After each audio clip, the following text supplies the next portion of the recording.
A ver, que no sean por ganas, ¿eh? De aprender y de hacer cosas. Así que por aquí hemos estado esta mañanita.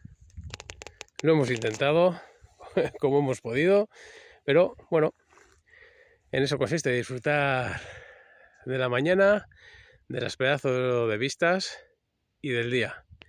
Así que seguimos aprendiendo en esto de la radio, de la radioafición. O sea que, venga, nos vemos.